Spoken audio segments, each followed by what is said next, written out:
అందరికీ నమస్కారం అండి. ఈరోజు చేపల పులుసు ఈజీ ప్రాసెస్లో ఎలా తయారు చేసుకోవాలో చూద్దామండి. దీనికోసం నేను 600 గ్రామ్స్ చేప తీసుకున్నానండి.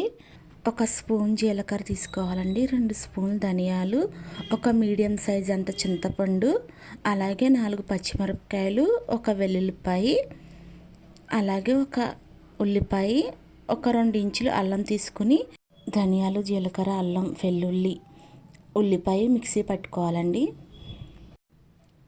ఇప్పుడు కట్ చేసి పెట్టుకున్న ఈ చేప ముక్కల్ని పసుపు, ఉప్పు వేసి శుభ్రంగా వాష్ చేసుకోవాలండి. ఇప్పుడు వాష్ చేసి పెట్టుకున్న చేప ముక్కల్లో 2 నుంచి 3 స్పూన్ల వరకు కారం వేసుకోవాలి. కారం తక్కువ తినే వాళ్ళైతే 2 స్పూన్లు వేసుకుంటే సరిపోద్దండి.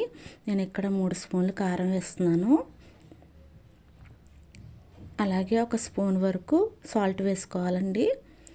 అలాగే ఒక స్పూన్ వరకు పసుపు వేసుకుని మొత్తం అంతా కలుపుకోవాలి. ఒకసారి ఉప్పు కారం అంతా చేప ముక్కలకు బాగా పట్టేలాగా ఒకసారి అంతా బాగా కలుపుకోవాలండి. ఇప్పుడు ముందుగా సిద్ధం చేసి పెట్టుకున్న అల్లం, వెల్లుల్లి, జీలకర్ర, ధనియాలు ఇవన్నీ కూడా వేసినాక ఒకసారి అంతా బాగా కలుపుకోవాలండి.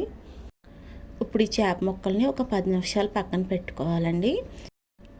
ఒక 10 నిమిషాల తర్వాత స్టవ్ మీద ప్యాన్ పెట్టుకుని ఒక 4 స్పూన్లు ఆయిల్ వేసుకొని పచ్చిమిరపకాయలు లైట్గా ఫ్రై చేసుకోవాలి. ఇప్పుడు మనం మ్యారినేట్ చేసి పెట్టుకున్న చేప ముక్కలను వేసుకుని ఒక మీడియం సైజ్ అంత చింతపండుని 2 గ్లాసుల రసం తీసుకుని వేసుకోవాలండి. ఇప్పుడు అంతా ఒకసారి బాగా కలుపుకోవాలి. ఒకసారి బాగా కలుపుకున్నాక మూత పెట్టుకొని చేప ముక్కలు ఉడికి నూనె పైకి తేలి వరకు ఉడికించుకోవాలండి. ఒక 10 మినిట్స్ తర్వాత మూత తీసుకుని ఈ స్టేజ్లో మనకి ఉప్పు, కారం అన్నీ కరెక్ట్గా సరిపోయి లేదో ఒకసారి చెక్ చేసుకోవాలండి. అలాగే గరిటె పెట్టకుండా వీడియోలో చూపిస్తున్న విధంగా ముక్కల్ని బాగా కలుపుకోవాలన్నమాట. మరో 5 మినిట్స్కి మనకి నూనె బాగా తేలుతుంది పైకి.